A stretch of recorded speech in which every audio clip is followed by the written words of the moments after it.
le signe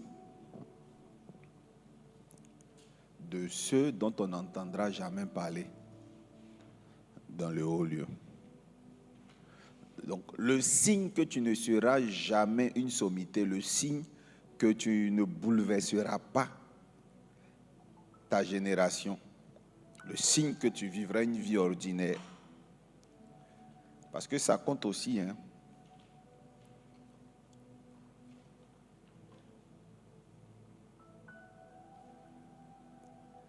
Il y a des personnes, c'est vrai, elles ne sont pas condamnées à échouer. Il y a des personnes qui vont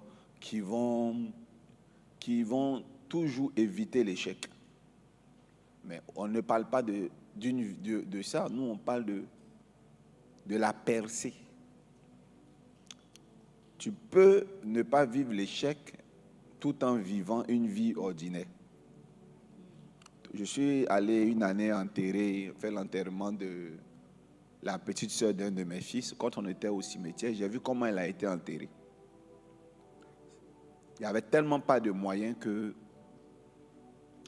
c'est dans le côté musulman là qu'ils lui ont creusé un trou pour qu'elles soient enterrées et que plus tard, ils allaient la déterrer le temps de trouver un endroit.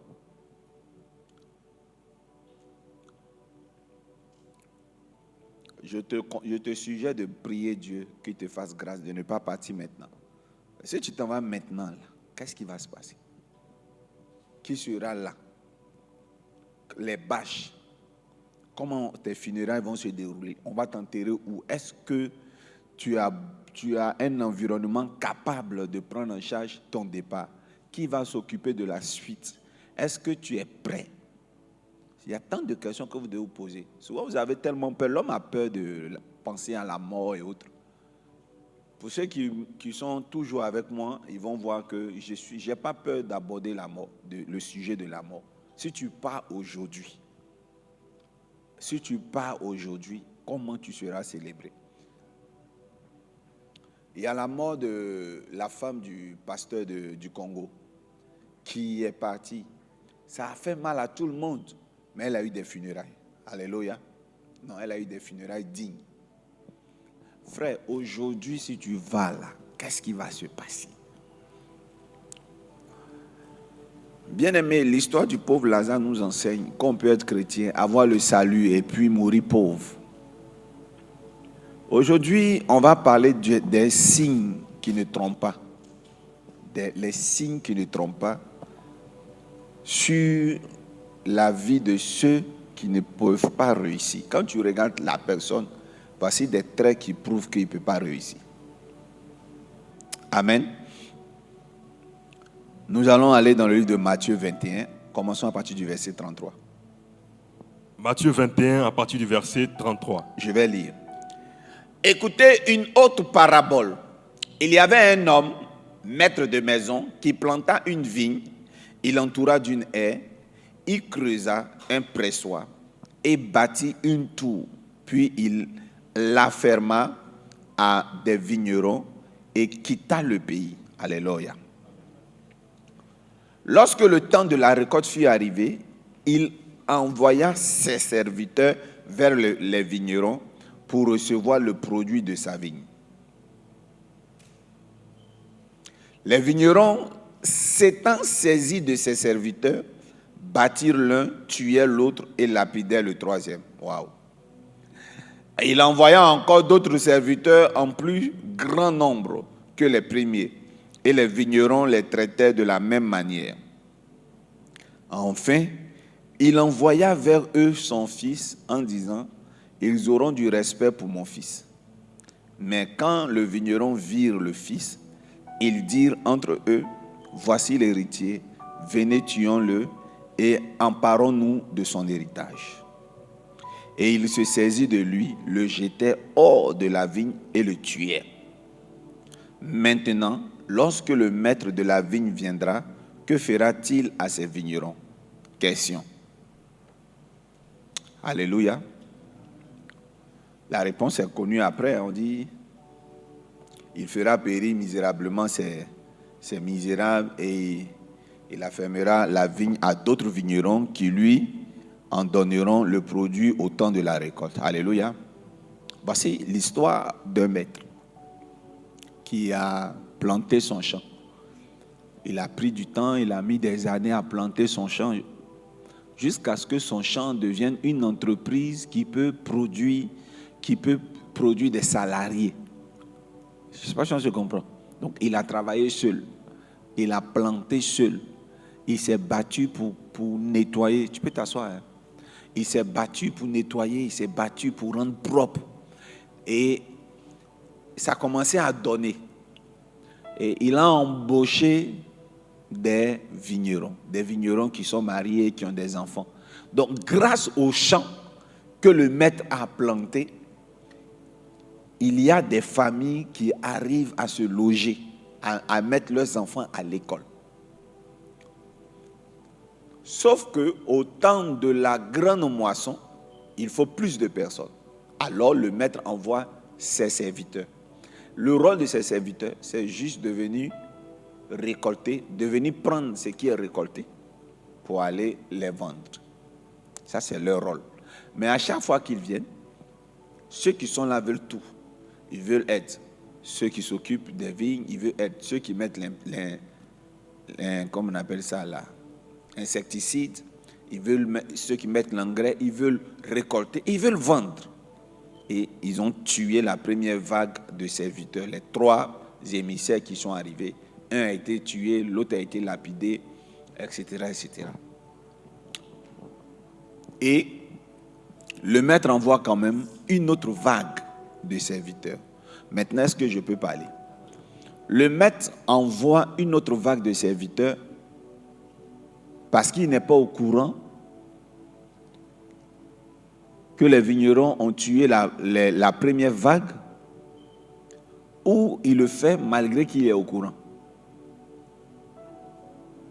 Aujourd'hui, vous allez répondre. Est-ce que vous croyez qu'il était au courant? Il est possible qu'il ne soit pas au courant puisque, tu ne peux pas apprendre qu'ils ont tué un groupe et puis quand même tu affectes un autre groupe. Si on veut être réaliste. Peut-être qu'ils ont tué. Le maître a demandé après les 3, ils ont dit que ils ont été agressés. Il a dit, ils ont été agressés, d'accord, on envoie un autre groupe. C'est ce qu'on peut se dire. Si vous êtes dans une école de théâtre ou dans une école de cinéma, on vous dit de refaire l'histoire pour que l'histoire soit réaliste. À votre avis, est-ce que c'est réaliste? Les vignerons ont tué 3 serviteurs déjà. Ils n'ont aucune sanction et puis on envoie encore un autre groupe. Est-ce que c'est réaliste? Donc, le maître, il est au courant que ses serviteurs sont morts. Il affecte une autre vague. Savait-il que les bourreaux de ces 3 serviteurs, de ces 3 premiers serviteurs, étaient les vignerons? Point d'interrogation. Oui, il le savait. Il y a un indice. Le verset 37. Verset 37. Enfin, il envoya vers eux son fils en disant, « Ils auront du respect pour mon fils. » Donc, il savait le caractère, le comportement, n'est-ce pas, des vignerons. Il connaissait, il savait. Mais il devait être un maître sentimentaliste qui avait pitié, qui donnait beaucoup de la chance, qui donnait beaucoup l'occasion aux gens de se racheter. Voici un signe qu'un leader ne va pas exploser. C'est le sentimentalisme. Quand vous voyez quelqu'un qui est beaucoup sentimentaliste, qui laisse prospérer la plaisanterie, qui laisse prospérer la médiocrité, ne soyez pas étonnés. Les choses ne vont pas évoluer. Qu'il soit charismatique, qu'il soit puissant, la négligence est un signe des gens qui ne peuvent pas aller loin. La rigueur le manque de rigueur est un signe que des gens ne vont pas aller loin.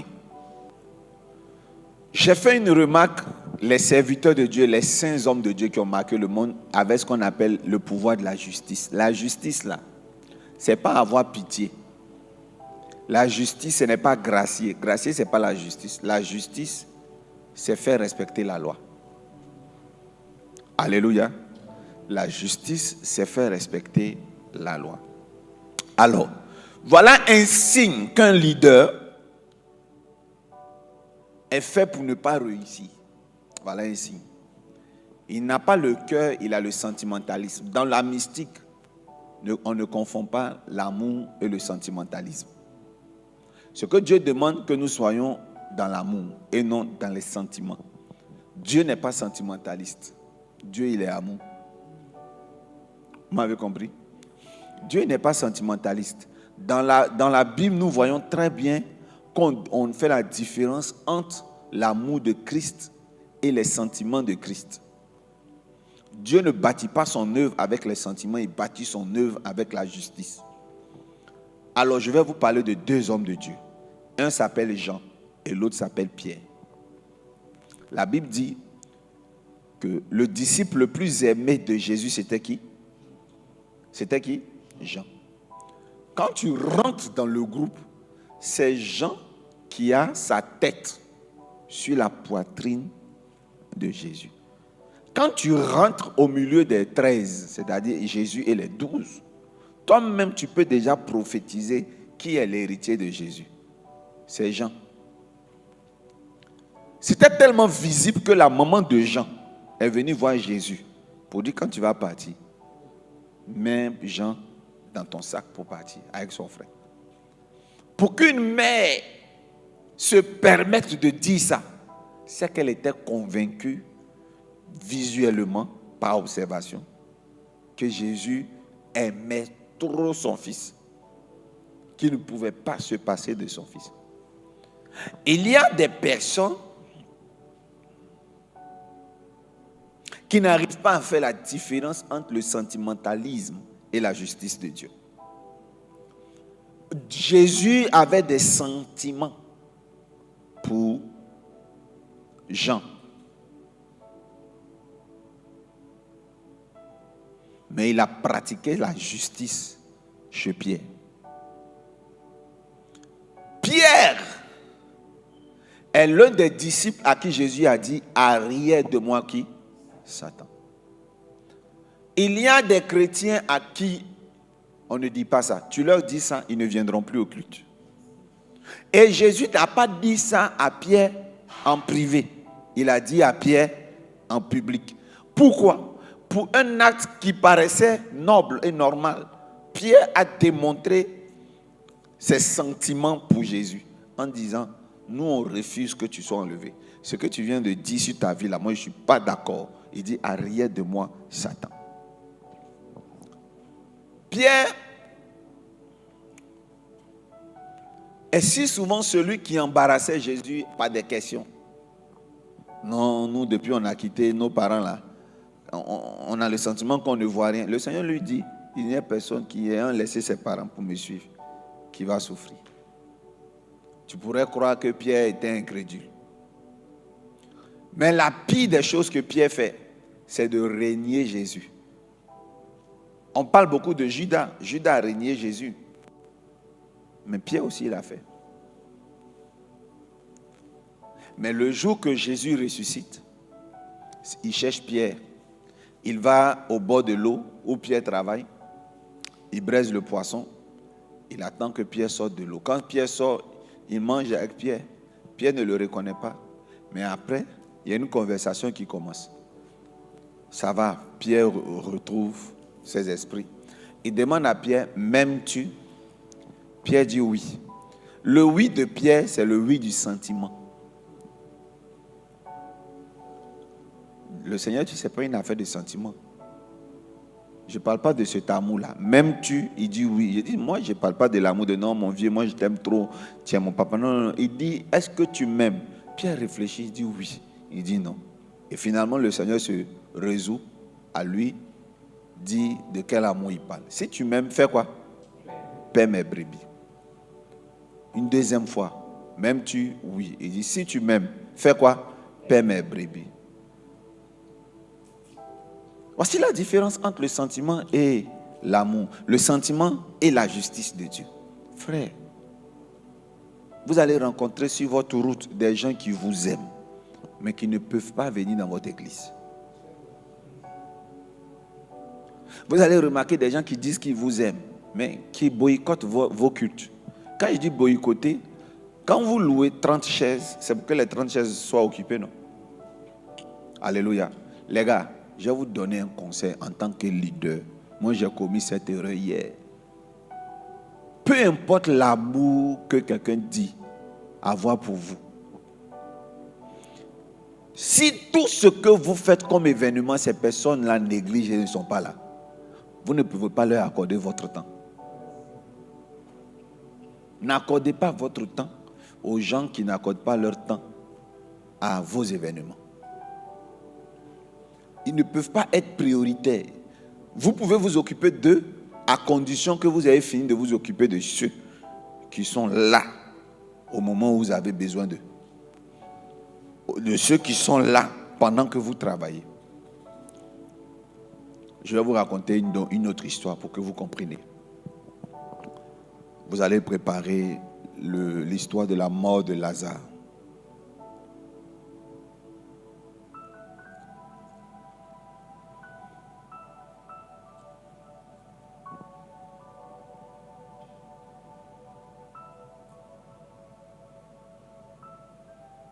C'est bon?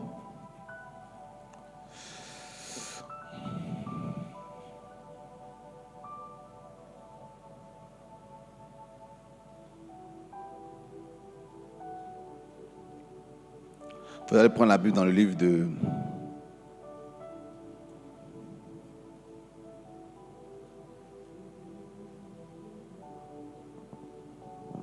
c'est Jean 11. À partir du premier verset, c'est ça? On va lire cette histoire tout à l'heure à mon signal. Dis avec moi l'amour et le sentimentalisme. L'amour et le sentimentalisme. Dieu, il n'est pas dans les sentiments. Jean était le disciple le plus aimé. Jean était le disciple, je dis bien, le plus aimé. Mais quand Jésus décide de bâtir son église, il ne travaille pas avec Jean. Il travaille avec Pierre. Il travaille avec qui? Il ne suffit pas de dire, bon, je fais confiance en Dieu, je fais confiance en Jésus, j'aime Jésus. Mais est-ce que Jésus te fait confiance? Toi, tu aimes Dieu, mais est-ce que Dieu peut te faire confiance? Moi, mon affaire de Dieu, là, oui, c'est vrai, tu aimes beaucoup dire ça à tous tes amis. Mais est-ce que Dieu peut te faire confiance? Il ne peut pas te faire confiance. Au moindre chaud, on voit comment tu démissionnes de l'église. Au moindre vent qui souffle, tu es emporté. Dieu ne peut pas faire confiance aux gens qui sont émotionnels, émotifs, sentimentalistes. L'émotion, là, ce n'est pas une bonne chose. Dieu ne peut pas aller loin avec toi si tu as un petit cœur. Dieu ne peut pas te faire confiance si tu es trop fragile.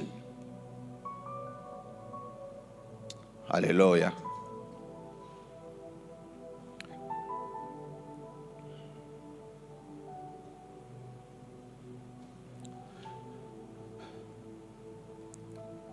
Le signe des gens qui vont réussir, je vais vous en parler tout à l'heure. Et je vais vous introduire ça par le texte de Jean 11 que nous allons lire. Jean 11, verset 1. Il y avait un homme malade, Lazare de Béthanie, village de Marie et de Marthe, sa sœur. C'était cette Marie qui oignit de parfum le Seigneur et qui lui essuya les pieds avec ses cheveux, et c'était son frère Lazare qui était malade. Les sœurs envoyèrent dire à Jésus, « Seigneur, voici celui que tu aimes est malade. » Après avoir entendu cela, Jésus dit, « Cette maladie n'est point à la mort, mais elle est pour la gloire de Dieu, afin que le Fils de Dieu soit glorifié par elle. » Or Jésus aimait Marthe et sa sœur et Lazare. Lors donc qu'il eut appris que Lazare était malade, il resta 2 jours encore dans le lieu où il était. Et il dit ensuite aux disciples, retournons en Judée. Les disciples disent, Rabbi, les Juifs tout récemment cherchaient à te lapider. Et tu retournes en Judée. Jésus répondit, n'y a-t-il pas 12 heures au jour? Si quelqu'un marche pendant le jour, il ne bronche point, parce qu'il voit la lumière de ce monde. Mais si quelqu'un marche pendant la nuit, il bronche, parce que la lumière n'est pas en lui. Amen. Que Dieu vous bénisse. Amen. Je vais vous dire quelque chose. Vous allez préparer Jean 12, c'est la suite. Vous allez apprendre beaucoup de choses aujourd'hui. Écoutez. Quand ils viennent trouver Jésus pour annoncer que Lazare est mort, Jésus est où? Lisez. Jésus étant arrivé, trouva que Lazare était déjà depuis 4 jours. Dans le début de l'histoire, non? Il y avait un homme malade, Lazare de Béthanie. Oui, oui. C'était le village de Marie et de Marthe, sa sœur. C'était cette Marie qui oignit de parfum le Seigneur et qui lui essuya les pieds avec ses cheveux. Et c'était son frère Lazare qui était malade. Lors donc qu'il eut appris que Lazare était malade, il resta dans le lieu pendant 2 jours. Et il dit aux disciples, retournons en Judée. Donc ils étaient où? Hors de la Judée. Jésus était hors de la Judée. Il était en mission. Il était assis quelque part en train de travailler et on vient lui annoncer que Lazare est comment? Et Lazare est malade. On n'est pas venu lui dire que Lazare est mort. Ils sont venus lui dire quoi? Lazare est... Donc, on va repartir rapidement dans une histoire qui est l'histoire de Tabitha Dorcas. Nous n'allons pas lire cette histoire. Ne lisons pas. Nous connaissons l'histoire. Tabitha est malade, elle meurt. Quand on vient annoncer à Pierre que Tabitha est morte, qu'est-ce que Pierre fait? Il abandonne. Il prêchait. Il était en train de faire quoi? De prêcher à un programme. Pierre était en train de parler à des gens. Il y avait du monde. Si je ne me trompe pas, la Bible même a quantifié le nombre de personnes. Il les a laissés pour aller faire quoi? Pour aller ressusciter qui? Tabitha. Dis avec moi les sentiments. Les sentiments. J'ai remarqué que les prophètes qui sont puissants n'ont pas de sentiments. Ils ont des sentiments que pour ceux qui ont l'intérêt de leur royaume. Jésus-Christ ne s'est pas levé pour Lazare, comme Pierre s'est levé pour Tabitha. Jésus-Christ ne s'est pas levé pour Lazare, comme Pierre s'est levé pour Tabitha. Pourquoi? Parce que Lazare n'était pas là où Jésus-Christ était. Où était Lazare? Or, il dit ne retournons pas où ça? Oui, il dit retournons en Judée. J'ai dit Jésus était où? Hors de la Judée. Et quelqu'un a dit non, ne retournons pas. Pourquoi? Les Juifs cherchaient Jésus. Jésus a fui la Judée parce qu'il était recherché. Quand Jésus fuit, ceux qui le suivent sont connus. Lazare n'est pas dedans.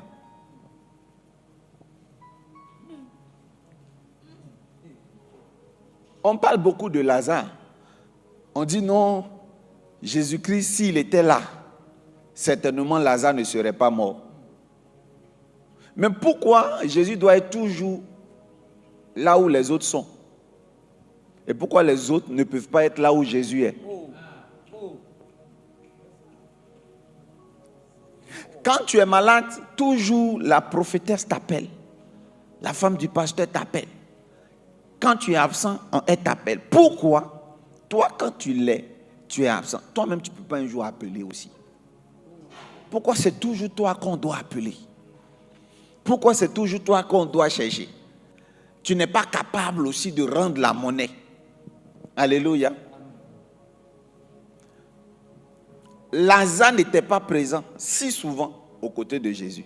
Mais Jésus, c'était toujours son cas. Il était toujours chez Marie et Marthe. Il était toujours chez qui?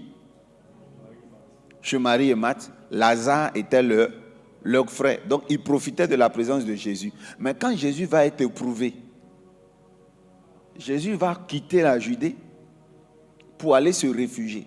Jésus est en exil. Lazare n'est pas là.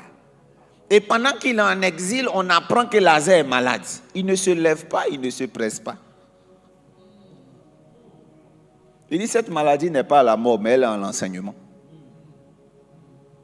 Je vais le laisser, il va souffrir, il va tomber, il va mourir. Après, je vais partir les enseigner.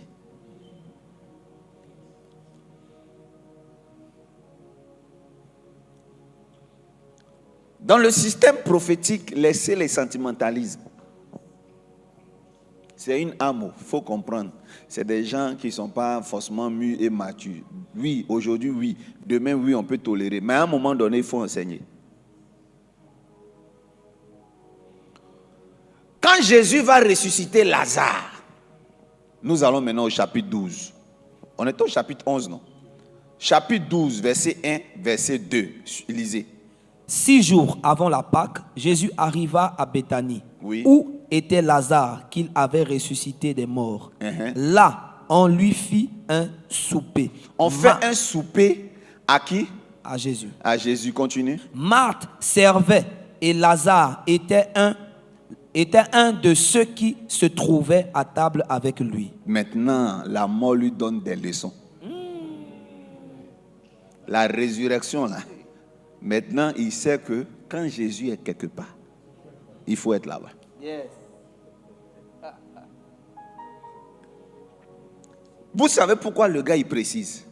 Parce que Lazare n'avait pas l'habitude d'être là où Jésus s'asseyait. L'événement là, tout le monde croit que cet événement là est arrivé avant. Regardez bien, qu'est-ce qui va être fait dans la suite?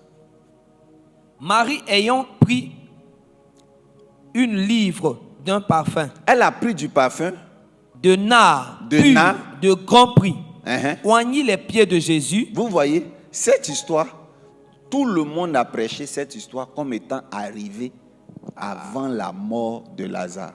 Pourtant, elle est arrivée après la mort de Lazare.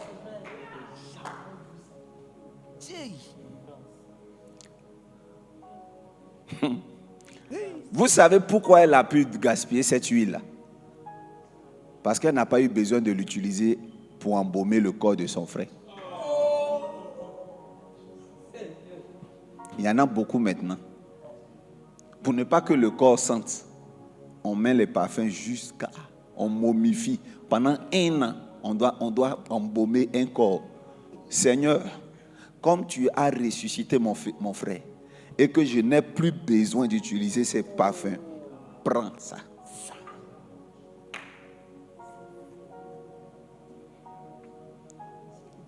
Et Judas Iscariote se lève et Judas se plaint. C'est au verset 4. Hein? Un de ses disciples, Judas Iscariote, Oui. fils de Simon, celui qui devait le livrer, dit: pourquoi n'a-t-on pas vendu ce parfum 300 deniers pour les donner aux pauvres? Ah.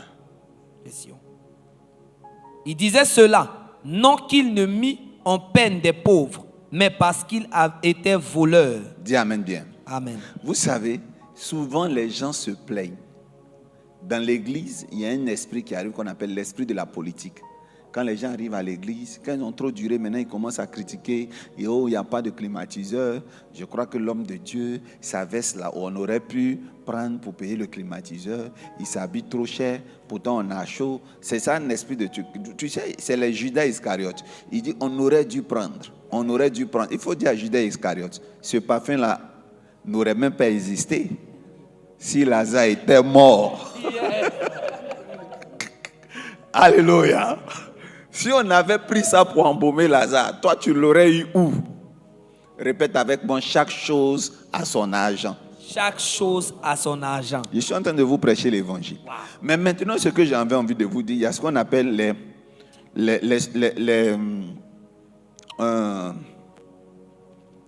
les nuances de narration.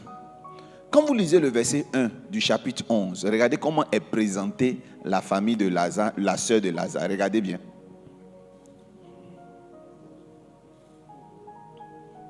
Jean 11, verset 1. Uh-huh.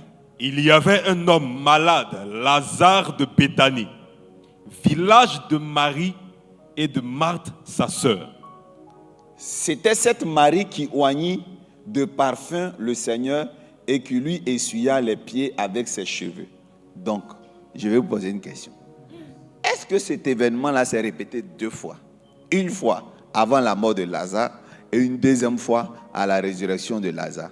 On dit, elle oignit les pieds de Jésus et elle essuya les pieds avec les cheveux. Allons au chapitre 12, verset 4. Un de ses disciples, au verset 3. Oui, au verset 3. Marie ayant pris une livre d'un parfum, de nard pur, de grand prix, oignit les pieds de Jésus et elle lui essuya les pieds avec ses cheveux. Très bien. On est au verset 12, la scène se produit. À un moment. Mais pourtant, au verset 11, quand on commence l'histoire, on dit quoi?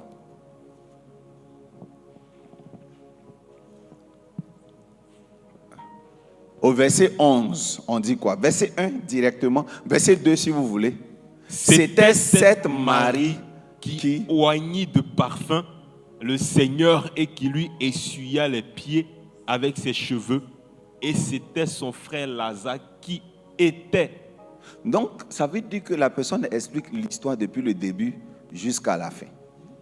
Il va expliquer à quel moment elle a versé l'huile et le parfum. Mais sauf qu'il utilise cette séquence-là pour faire l'introduction.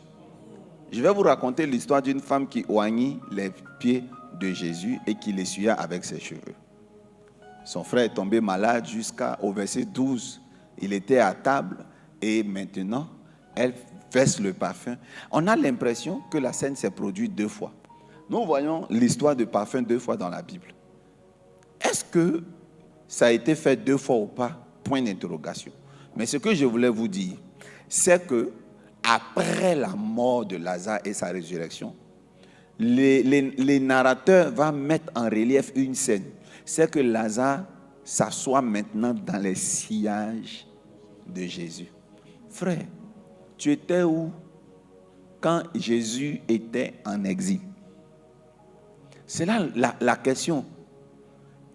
Et c'est là la réponse que Jésus donne à l'humanité. Où étais-tu? Mon frère est mort. Seigneur, tu n'étais pas là. Mon frère est mort. Quand vous faites le ministère, les gens vont vous avoir par les sentiments. Si vous êtes un homme de Dieu sentimentaliste, vous n'allez jamais évoluer. Parce qu'il n'y a pas plus manipulateur que certains fidèles. On parle beaucoup de faux prophètes, mais on parle moins des faux fidèles. Et pourtant, ça doit être un sujet sur la table. Il y a des fidèles qui sont rusés. Quand ils viennent te voir, oh non. Écoutez-moi bien, le chantage des fidèles, vous ne devez plus céder à ça. Si vous cédez encore au chantage de certains fidèles, ça veut dire que votre cœur n'est pas encore prêt pour l'élévation. Yes. Bien, le premier âge de l'église, c'est l'âge pastoral et apostolique. Quand tu es pasteur, tu es avec des fidèles, tu les suis, tu les encadres. Quand ils ne sont pas là, tu les appelles. Mais à un moment donné, tu dois arrêter ça. Alléluia. À un moment donné, tu dois arrêter ça, sinon tu vas mal dresser leur esprit. Tu vas leur donner une mauvaise éducation chrétienne. Bien-aimés, quand vous prêchez, ayez des yeux radars.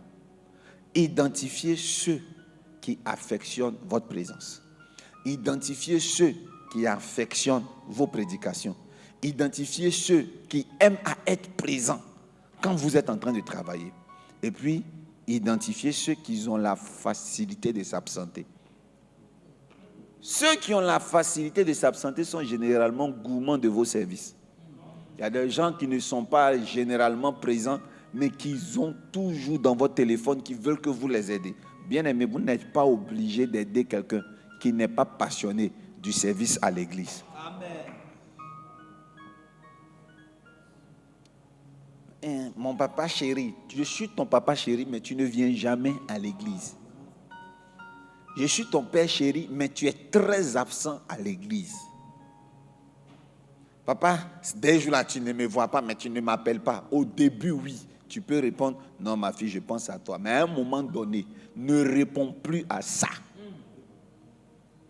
Sacrifiez ces personnes-là, vous allez avancer. Ce sont des comédiens.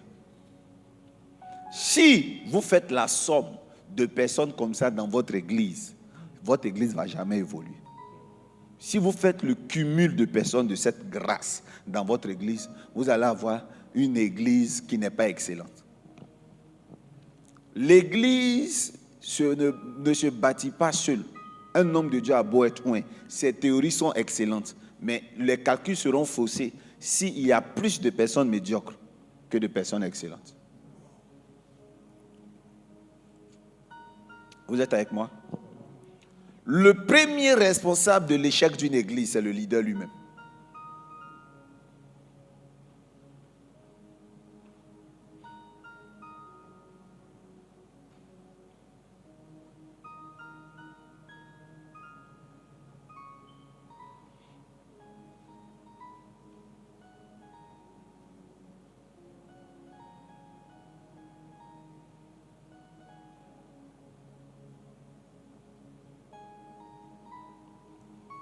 Ecclésiaste 10.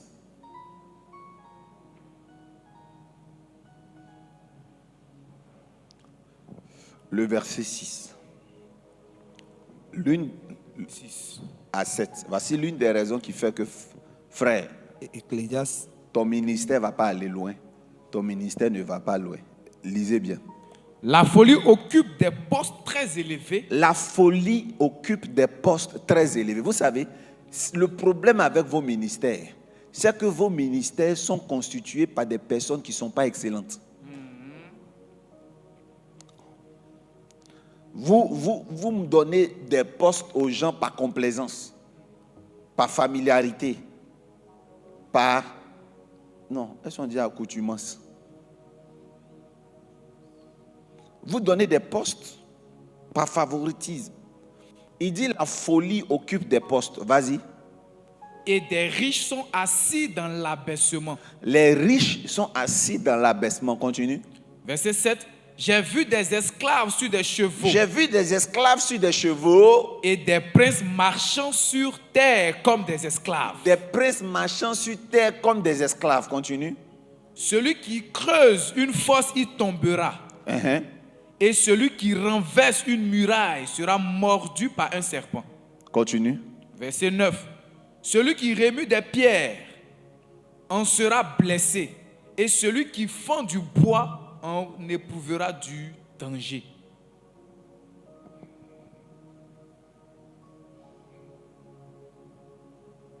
Qui est avec moi? Comment?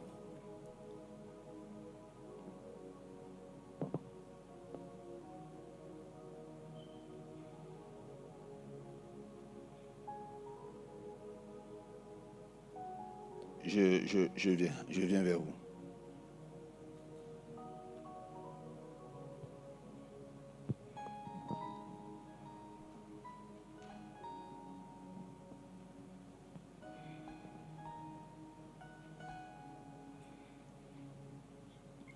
Vous avez vu tout ce qu'on a cité là. J'aime les deux derniers versets qui parlent de... Vas-y. Verset 8. Celui qui creuse une fosse y tombera. Celui qui creuse une fosse y tombera. Continue. Celui qui renverse une muraille sera mordu par un serpent. Que le nom de Dieu soit béni. Amen. Dis avec moi, le renversement. Celui qui renverse une muraille sera mordu par un serpent. Qu'est-ce que ça veut dire, ce texte d'Ecclésiaste? Les gens que tu mets à n'importe quel poste dans l'église, si ce ne sont pas de bonnes personnes, qu'est-ce qui va se passer dans ton ministère? Tout va se renverser sur toi. Tu seras mordu par un serpent. Et vous savez c'est quoi le serpent? Tu creuses ton propre trou en choisissant les mauvaises personnes autour de toi. Tu creuses le trou dans lequel tu vas tomber en fonction des gens que tu sélectionnes ceux sur qui tu communiques, s'ils ne sont pas bien, c'est par ces mêmes personnes que tu vas tomber. Ça commence comme ça. Hein? La folie, où ça? Occupe des postes. On est au verset combien? Verset 6. La folie occupe des postes. J'ai vu des esclaves sur des chevaux. Quand tu rentres dans certaines églises, il y a des gens, tu te demandes, mais pourquoi l'homme de Dieu leur a donné des postes? Elle est très proche du pasteur, mais regarde ses statuts. Comment tu peux nommer quelqu'un de très proche? C'est-à-dire que quand on te prend une photo, cette personne est juste à côté de toi, mais dès que tu vas sur les statuts Facebook, ses seins sont dehors, ses fesses sont dehors, elle est en train de danser Mapuka. Elle ne se gêne pas d'être devant des grosses bières. Nous, notre église, est cool. Toutes les trends, tous les challenges païens dans le monde, elle n'en fait que la promotion. On ne sait pas sur quelle base tu nommes les gens. Non, elle est avec moi il y a longtemps. Depuis, on a commencé dans les débuts. Mais écoute-moi bien, elle peut être là il y a longtemps, sans être excellente. Ce sont ces personnes-là qui détruiront votre ministère.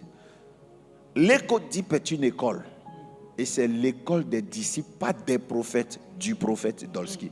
Je vous enseigne pour que nous devenions un réseau de leaders puissants, intelligents et forts. Amen. Les personnes qui ne reflètent même pas votre vision. Mais c'est comme vous êtes envoûtés, quoi. Ce sont eux que vous choisissez. C'est pour ça, lisez un verset plus tôt. Qu'est-ce que ce verset dit? Verset 5. Il y a un mal que j'ai vu sous le soleil. Écoutez-moi, écoutez bien ce qu'il a dit. Il y a un mal que j'ai vu sous le soleil. Uh-huh. Comme une erreur provenant de celui qui gouverne. Comme une erreur provenant de celui qui gouverne. C'est après ça qu'il dit quoi? La folie occupe des postes très élevés. On a l'habitude de dire, j'ai vu des princes à terre, des esclaves sur des chevaux. Et vous savez qui on accuse? C'est Dieu. On dit Dieu est injuste. Comme nous qui sommes les enfants de Dieu là, on n'occupe pas des grands postes. Et c'est les gens du monde. On dit c'est la faute pas à Dieu, à celui qui gouverne.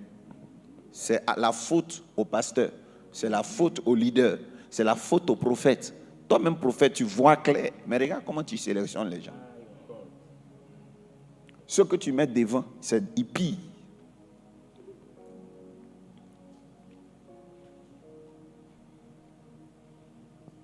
Il y a des gens qui sont loyaux. Il y a des loyautés qui ne s'apprennent même pas à l'église. Allô papa, je viens de prêcher, on m'a béni. Ah bon? On t'a béni de quoi? On m'a donné des pagnes, on m'a donné de l'argent. Sois béni. Après tu passes, on en parle. Ils viennent, ils déposent tout devant Dieu. Papa prend un, il ne leur donne pas. Il y a des gens comme ça, ça ne leur dit rien de le faire.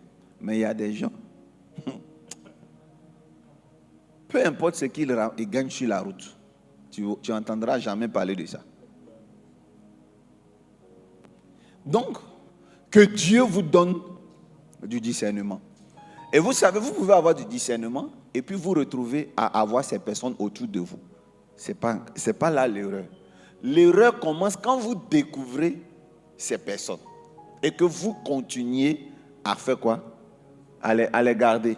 C'est ça l'erreur du maître, du premier texte que nous avons lu. On a un maître qui a lui-même choisi des vignerons tueurs. Il envoie 3 de ses serviteurs. Les vignerons les tuent, mais ils ne cessent pas. Il envoie encore qui? Une autre vague de serviteurs, on les tue. Il envoie encore quoi? Une autre. Et pendant que tu vois qu'on ne fait que tuer ceux que tu affectes, tu nourris le désir d'envoyer maintenant ton propre fils. À ton avis, ils vont faire quoi à ton fils? Non, comme c'est mon fils, je viens vous dire une chose. Quand vous avez un certain âge sur le chemin de votre évolution, lorsque vous débutez, vous devez laisser le mal. Vous devez laisser le péché. Vous devez laisser les péchés mignons. Vous devez travailler sur vos défauts. vous devez arrêter de faire du mal. Mais au deuxième niveau de votre élévation, le niveau le plus proche de votre ascension, ce n'est plus le mal que vous devez laisser. Vous devez arrêter le bien. Il y a un niveau de votre vie, vous serez testé pour que vous arrêtez le bien. Le bien que vous faites à certaines personnes, vous devez l'arrêter. Pour être élevé, on commence par arrêter le mal et ensuite on arrête de faire le bien. Le bien que vous faites aux personnes qui ne le méritent pas, c'est là que Dieu va tester votre sentimentalisme. Mon fils aîné, quand il était tout petit, il était très maladif. Maintenant, il n'est plus maladif.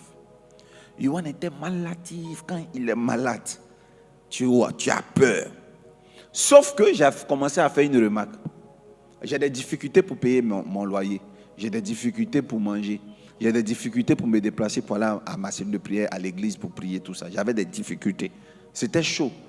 Mais que Dieu décante une situation, quelqu'un va m'appeler de l'Europe pour me dire, papa, donne-moi ton nom, je vais te faire un Western Union. La personne ne l'a pas encore envoyé. J'ai donné mon nom, tout. Yohan commence à faire la fièvre. L'argent n'est pas encore arrivé. Il te fait un 39-40 degrés. On lui donne des médicaments pour calmer la fièvre. Ça ne se calme pas. Je m'avais fait le retrait.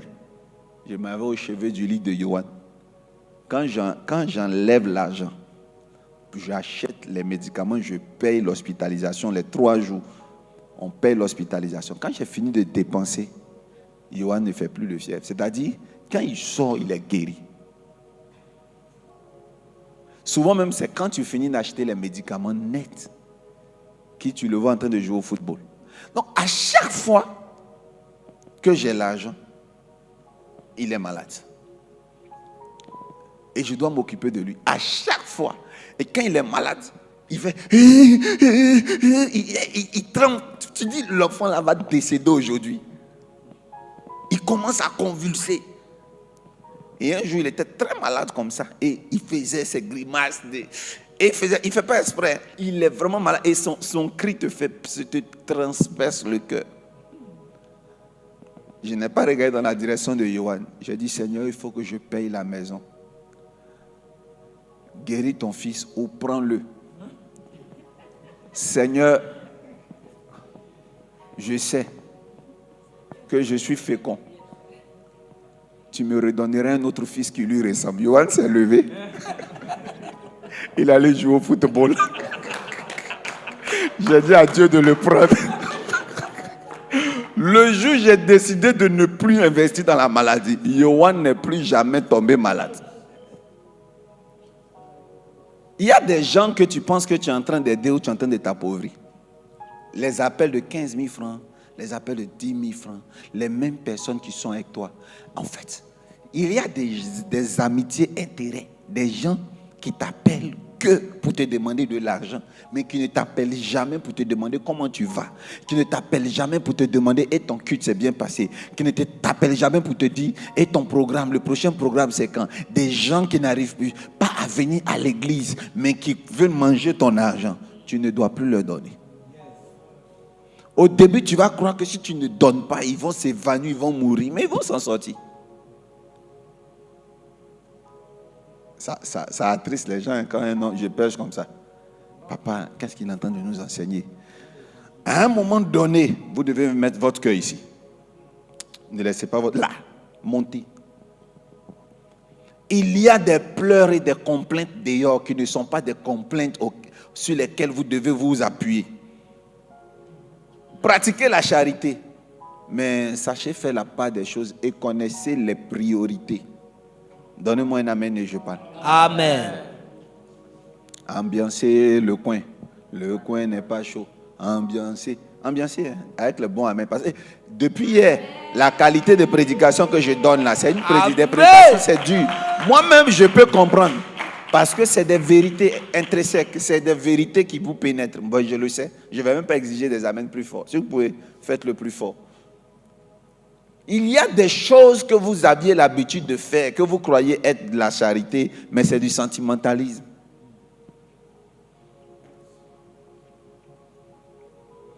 Alléluia. Vous savez, il y a une chose qui m'a marqué dans le ministère. On avait des annexes. Et puis chaque jour que Dieu fait, il y avait des problèmes dans ces annexes. On dit, oh, il y a une coupure. Il y a un câble qui a été sélectionné. Et puis depuis Abidjan, on fait partie de l'argent. Souvent, on fait partie de l'argent. Les choses sont chaudes ici à Abidjan. Les loyers, on ne faisait que partir. Et un jour, le leader d'une de ces annexes a décidé de partir. Alléluia. Quelqu'un qui n'arrivait pas à payer un loyer par mois, quand il a décidé de partir, chez nous à Abidjan, on dit caution. Je crois que dans d'autres pays, on dit le bail d'une maison. Chez nous, on dit la caution d'une maison. Si on te dit, tu dois prendre une maison, c'est quoi? 5 mois de caution. On dit ça comment dans d'autres pays? Au Bénin, on dit comment? On dit caution. Bail, c'est dans quel pays alors? Le bail de la maison. Donc, c'est au Gabon. Donc, la caution, 1 mois. Le pasteur, là, il a pu trouver 5 mois pour aller dans sa maison. Et depuis qu'il n'est plus mon fils, depuis qu'il n'est plus MRI, je me demande comment il fait pour payer la maison chaque fin du mois. Pourquoi? Ça veut dire qu'il y a un héros en chaque personne. Hein? Il y a des héros en chaque homme de Dieu. Mais quand vous êtes sentimentaliste, leur héroïsme là va être mis en capsule et tout va reposer sur vous. Je suis en train de vous enseigner à être puissant. Un fils travaille comme si son père n'était plus. L'enfant prodigue. Il n'a pas attendu que son père meure pour demander son héritage. Parce que lui, il croit que son père est immortel. Quand il a pris l'héritage de son père, il allait se battre jusqu'à... Il a fini tout l'argent. Et il s'est retrouvé dans les ports. Et après, il est revenu à son père. Il s'est souvenu quoi? Que son père était là. Vous savez, il y a des fils qui ont une manière de fonctionner comme si le père n'est plus là. Si mon père n'était pas là, comment je fais? Vous savez, le sentimentalisme même va vous pousser en tant que leader à laisser vos enfants pratiquer des caractères qui ne peuvent pas les rendre grands dans le ministère. Vous risquez de ne pas avoir des héritiers qui sont des vainqueurs. Vous risquez d'avoir des héritiers qui sont des champions. Or, un champion, on peut lui arracher son titre demain. Un champion peut lui arracher sa ceinture demain. Ne soyez pas des champions, soyez des légendes. Soyez des héros. Si vous voulez fabriquer des héros et non des champions, vous devez les traiter durement. Vous ne devez pas jouer avec leur formation. Vous devez les éduquer. Vous ne devez pas les pouponner. Vous ne devez pas les cajoler. Dis avec moi le sentimentalisme. Un signe qui montre que ce leader ou cette église-là, ils vont tourner en bourrique. C'est le sentimentalisme qui est pratiqué à l'intérieur. Je prenais le bus à l'époque pour faire presque toutes mes courses. Parce que le bus coûtait cher, ça coûtait 100 francs. 200 francs dans certains bus, je crois. Mais je crois que c'était 100 francs. Le ticket, tu payes et puis tu fais de longues distances. Et je partais généralement à Port-Boué. Il y avait le 29, le 06 que je prenais pour aller à Port-Boué. Je descends d'abord à Djamé, je prends un bus là. Et puis c'était de longues distances. Et ces bus-là sont toujours bourrés. Et je partais aussi au plateau. Je quitte Yopougon, je prends le 44, je crois. Je descends à la gare du plateau, la gare de bus du plateau. Et je prends ma Bible, je commence à prêcher l'évangile. Jésus vous aime. Donc c'était mon travail. Jésus vous aime. Mes frères, j'ai la Bible là comme ça. Sous mes aisselles. Dans le bus, les gens me coincent. Ils me coincent avec la Bible là. Et à un moment donné, j'ai commencé à prêcher un message que j'ai eu à cœur. Le message que Dieu bénit, Dieu peut faire prospérer. Et je prêchais ça dans les marchés. Et je partais dans un marché qu'on appelait Kouté à Yopougon, ci d'ici. Et il y avait un marché Kouté de friperie, un grand marché de friperie. Et j'avais un pantalon. C'était le plus excellent de mes pantalons. Mais sauf que il me sautait un peu trop maintenant et il me serrait un peu trop. Je ne peux plus mettre les mains même dans la poche parce que si je mets ça va se déchirer, tellement ça me plaquait. J'avais oublié une fois, j'ai mis mes mains dans ma poche quand je prêchais. Et j'ai fait un mouvement, ça s'est déchiré par derrière. Et j'avais mon fils spirituel qui a vu. Donc, il est venu coller mes fesses. Comme ça. Et quand je prêche, il est derrière moi comme ça. Quand je prêche, il est derrière moi, il me suivait. Ben, je le trouvais trop collé là. Donc, moi je dis, mais c'est quoi ça? Tu te colles? Tu veux me faire quoi? Je dis, qu'est derrière moi là-bas? Et quand je le chasse, il revient. Je le chasse, il revient. Parce que lui seul, il sait de quoi je souffre. Moi, je ne sais pas. Ben, je le chasse. Parce que c'est une position qui n'est pas beau à voir de loin. Et quand il se place, il se tord bien comme ça pour me protéger. Et donc, pour le passer, c'était trop déchiré. Et il tente, depuis que je prêchais Z, il tente de me dire, le vieux, à l'époque, on ne disait pas daddy, on dit le vieux. Le vieux, c'est pas bon, c'est pas bon. Mais je ne comprenais pas. Je dis, pousse là-bas. Je dis, la Bible dit, il revient derrière. Donc, je souffrais. Et lui, il faisait sa part. Tu sais, il y a un monsieur qui est venu me donner un gros sachet d'eau. Il l'a mis dans ma main. Il y avait, je crois, 2000 francs qu'il m'a donné. Et puis il m'a dit, je suggère que vous changez le message là. Moi, je vous connais. Il faut changer. Ce n'est pas encore le moment. En fait, il parlait de quoi? Je parlais de la prospérité. Je disais, vous savez, Jésus bénit, mais mon pantalon est déchiré. Mais mes semelles là, vous comprenez, c'était tellement, je tenais tellement à ma paire de souliers que les semelles étaient finies sur les côtés. Et moi, vous voyez, est-ce que j'ai les pieds arqués? Mais j'avais les pieds arqués. Comme Ronaldinho Vinicius. J'avais les pieds arqués parce que mes chaussures étaient finies. Vous voyez, ma vie ne correspondait pas, n'est-ce pas, à ce que je prêche. Alors, je suis allé dans le bus. Pendant qu'on partait dans le bus, on arrivait au feu rouge. Je partais dans un autre quartier. Au feu rouge, je vois une grosse voiture luxueuse. Malgré que les vitres étaient fermées, on entendait la musique à l'intérieur. La personne là était dedans. Une petite fille de peut-être 24 ans. Dans une grosse voiture, elle était au volant. Et c'est maintenant, on commençait à parler un peu des périodes des brouteurs, des enfants qui vendaient leur âme. Et pendant que moi j'étais là, il y avait un gars qu'on avait coincé, un monsieur, un père de famille à la vitre. Toute sa bouche était collée comme ça, sur la vitre comme ça. Son visage là était coupé à moitié, tellement ils ont aplati sur la vitre.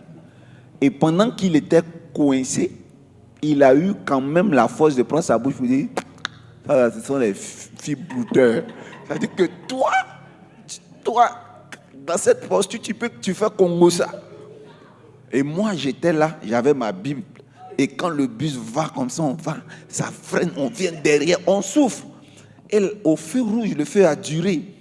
Et la fille a tourné son visage comme si elle savait qu'on parlait d'elle. Et puis elle a fait un clin d'œil. Et le gars qui était comme ça, il a dit, va là-bas.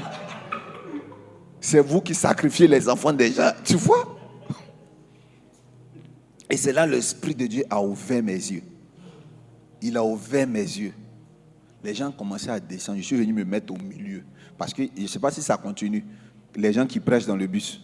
Ça continue? Moi, j'en faisais partie à l'époque. J'ai dit, amen. Vous voyez tout à l'heure, il y avait une dame qui était là. Dans une grosse voiture, une jeune petite fille. Vous avez commencé à la critiquer. Certains ont dit, oh, ça c'est les gens qui ont vendu leur âme. D'autres disent que, oh, ça c'est les, comment on appelle ça, les refondateurs. C'est les filles des militaires. C'est ceux qui ont fait les coups d'État. Bon, chacun a donné sa version. Mais qu'est-ce qui prouve qu'elle a vendu son âme? Qu'est-ce qui prouve même qu'elle est une copine des refondateurs? Qu'est-ce qui prouve qu'elle est Kisa des hommes politiques? Vous êtes en train de la critiquer, mais il y a une question que vous devez vous poser. Si elle a fait des sacrifices, ça veut dire qu'elle a un cœur qui est prêt. Et j'ai commencé à parler des sacrifices. Et c'est de ça que je veux vous parler. Ce genre de personnes qui font des sacrifices, qui réussissent aujourd'hui, là, c'est ces mêmes personnes que vous partez prendre souvent crédit. Mais regarde souvent comment ça se passe. Je vais vous expliquer. Il y a je suis pasteur. Les pasteurs vous diront, quand on s'assoit, les gens rentrent dans nos bureaux. Si tu n'es pas fort, tu vas vomir. Parfois, tu te sens malade à force d'écouter des choses. Une jeune fille qui a régné, jusqu'à elle va en boîte de nuit, elle travaille. Quand elle a voyagé, elle allait rencontrer les prêtres mystiques pour l'aider. La seule chose qu'ils ont demandé n'était pas compliquée. Tu vas tomber enceinte. Débrouille-toi, tombe enceinte. Si tu tombes enceinte, laisse l'enfant arriver jusqu'au 9e mois. Si tu accouches normalement, l'enfant là est apte. Si tu accouches par césarienne, ce n'est pas cet enfant. L'enfant qui va sortir normalement là, tu dois le prendre, tu dois le piler dans un mortier. Et tu nous envoies la pâte de son cerveau là, mélangée à ses yeux là. Envoie tout dans un sachet.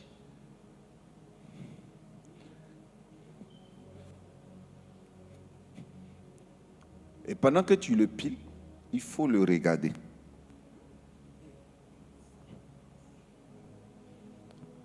Fred, tu ne peux pas faire ça.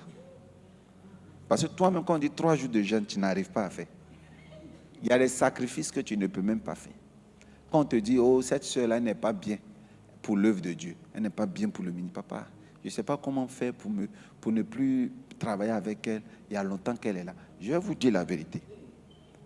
Dans le monde, là, on leur demande de tuer des hommes et puis voir le sang couler. Mais en Jésus, Dieu vous demande souvent, couper les ponts avec des gens. Vous n'arrivez même pas à faire. Vous n'arrivez pas à faire. Vous allez tourner jusqu'à après, vous allez dire, tu me manques. Je ne sais pas pourquoi, mais je n'arrive pas à faire les choses sans toi. Voilà pourquoi vous ne pouvez pas évoluer. Voilà pourquoi vous allez toujours envier les gens. Vous allez toujours leur dire, jusqu'à quand, Seigneur, mon tour. Et eux au moins que vous dites là, vous savez ce qu'ils font, ce qu'ils sont capables de faire. Ils prennent des petites filles, des jeunes filles comme ça, les filles là, elles disent, je vous en prie, j'ai un enfant, il est tout petit, il n'a personne, malgré tout ce qu'ils entendent là. Hey Joe, attrape ici. Puis ils font, Zamou. Il y a certains même, on leur dit, allez dormir 2 nuits au cimetière, 2 nuits au cimetière. Voilà ce qu'on leur demande de faire. Ce qu'on appelle des sacrifices. Il y a des sacrifices qui décantent et déclenchent des situations. J'étais en train de dire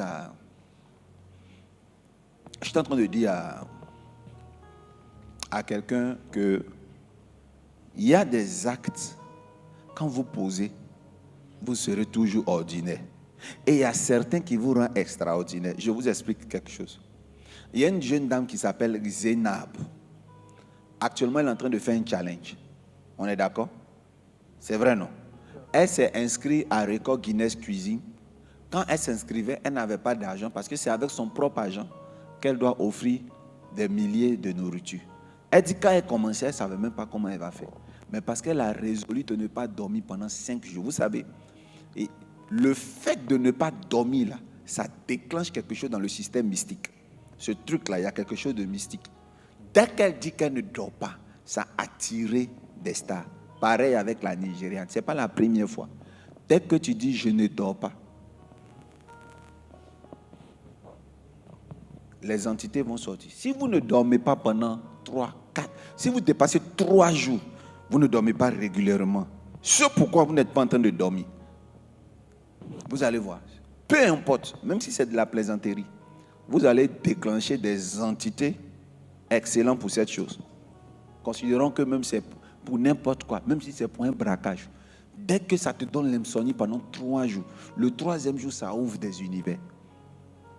À partir même du 1er jour où tu résous de faire certaines choses, regarde, dès que vous faites des choses extraordinaires, dès que vous êtes il y aura forcément des résultats extraordinaires. Papa, je ne viens pas parce que le programme là m'épuise. Le premier jour, je pouvais, mais actuellement là, ça ne va pas. Je suis malade. J'ai des étudiants, je leur donne des cérémonies, des rituels. Il y a un rituel que je donne pendant 16 jours. Mon Dieu, ce rituel-là, quand vous le faites, les plus forts deviennent rares. C'est-à-dire, tout le monde dit, oh, j'ai mal à la tête. Papa, quand je fais mes rêves, même je ne me souviens plus. C'est tellement difficile à faire que tu sens que tu es en train de chercher quelque chose. C'est l'un des rituels les plus difficiles que je donne à mon école.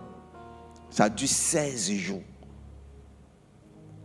Mais demandez à n'importe quel étudiant qui a fait l'IPAS, c'est le moment le plus difficile et c'est là que beaucoup échouent. Frère, si vous voulez devenir ce que vous n'avez jamais été, vous devez faire ce que vous n'avez jamais réussi à faire, ou vous devez faire quelque chose qui est difficile à réaliser. Dès qu'elle a dit qu'elle ne va pas dormir pendant 5 jours, ça a déclenché un système de soutien. Je suis sûr qu'elle a tapé la porte des ministres toute sa vie, mais aujourd'hui, on a décidé de ne pas dormir. Regarde, les gens viennent danser pour elle. Les gens viennent chanter pour elle. Je vous dis, c'est des rituels. Être convoqué par un prophète qui organise souvent certains séminaires, ils peuvent s'asseoir sur Internet, non, pour vous enseigner. Mais toi, tu préfères ne pas rester sur Internet, tu te déplaces, tu viens. Tu viens. Tu ne sais pas ce que tu es en train de faire. Tu es en train de déclencher quelque chose. Regarde les gens dans le monde. Ils n'ont pas peur de faire des sacrifices. Vous les critiquez, mais après, c'est chez eux que vous devez demander crédit. Pendant les crises en Côte d'Ivoire, là, il y avait des chefs rebelles, des chefs comme zone. Ils ont fait des cérémonies à Boaké, au cœur des quartiers. Ils vont capturer quelqu'un. Ils viennent le mettre au milieu du quartier. On l'égorge. Il y avait des gens à Boaké qui ont vu ça. On sacrifiait des humains devant eux à Boaké. 3 ans, 4 ans après, c'est les mêmes qui partaient prendre crédit. Les mêmes partaient prendre ces gens-là comme des parrains. Moi, je me souviens sur les réseaux sociaux, il y a un jeune qui a filmé en cachette leur cérémonie. Il était un pro, il était du parti opposé. Tous les jours, il critiquait ces gens-là. C'est des sacrificateurs, c'est des tueurs. C'est des sacrificateurs, c'est des tueurs. Mais il a organisé un tournoi de Maracana. Qui était le parrain? Un ancien comme Zo. Soit disons au nom de la réconciliation. Mais écoutez-moi bien, le pouvoir du succès fait qu'on oublie votre passé. Peu importe ce que vous faites pour réussir, une fois que vous réussissez, tout le monde se met derrière vous. Quand on va te combattre dans tes débuts, là, ils vont te combattre avec des critiques. Ils vont te combattre avec des soupçons. On va te combattre. Mais une fois que tu réussis, tout le monde va vouloir s'associer à toi. Moi, j'ai un exemple palpable. Le prophète du Congo, quand il commençait dans les débuts, qu'est-ce que les gens n'ont pas dit de lui? Ils ont fait sortir des sextapes, comme quoi il est homosexuel. Ils ont fait tout. Ils ont tout dit sur lui dans les débuts. On a dit qu'il fait la cabale. Mais ça, c'est quand il était là où 2 ou 3 sont assemblés. Tu as remarqué ça? Ça, c'est là où 2 ou 3 sont assemblés. Quand il se débrouillait, quand il a divorcé, oh, c'est le plus mauvais homme de Dieu. Il a divorcé. Les gens ont commencé à le critiquer. Il s'est remarié à une blanche. Il est en train d'évoluer. Son nom est en train de prendre. Les mêmes qui l'ont critiqué s'associent maintenant à lui. Les mêmes qui l'ont critiqué sont prêts à... Frère, vous allez réussir. C'est quand vous allez réussir que vous allez vous reposer. Tant que vous n'avez pas encore réussi, vous n'avez pas droit au repos. Tant que vous n'avez pas encore réussi, il n'y a pas d'excuse. Vous devez bosser dur. Les autres tuent. Vous n'avez pas à le faire. Parce que vous êtes dans le Seigneur et nous avons ce qu'on appelle les 10 commandements. Tu ne tueras point. Donc, bien aimé, nous, on ne tue pas. Mais en revanche, on doit pratiquer la justice de Dieu. Nous devons être équilibrés dans nos manières de gérer les relations. Nous ne devons pas pratiquer le sentimentalisme. 2025, je parle à quelqu'un. La place qu'on te donne ne t'honore pas, ne t'assois pas. Yes. En 2025, comment on t'appelle si ça ne t'honore pas? Ne réponds pas. En 2025, Ne diminuez pas vos critères, soyez humbles. Parce que ceux pour qui vous diminuez vos critères, là, ils finissent par vous manquer de respect et ça vous fait mal. L'humilité, ce n'est pas diminuer ses critères. L'humilité, c'est reconnaître sa valeur et donner l'occasion à d'autres personnes de pouvoir avoir accès à vous. C'est ce qu'on appelle l'humilité. Ne diminuez pas vos critères. Vous n'êtes pas en solde. Vous avez de la valeur. Ne diminuez pas vos critères. Si tu as décidé, ton rêve de te marier, là, si c'est avec une fille comme ça, même si ça tarde, ne baisse pas les critères. Vous dites, bon, je vais me contenter comme bon. Depuis, ça ne vient pas, frère. Ça veut dire que tu ne te faisais même pas confiance. Connaissez votre valeur. Quand vous connaissez votre valeur, connaissez votre vision, la qualité de votre vision doit correspondre à une qualité de personne.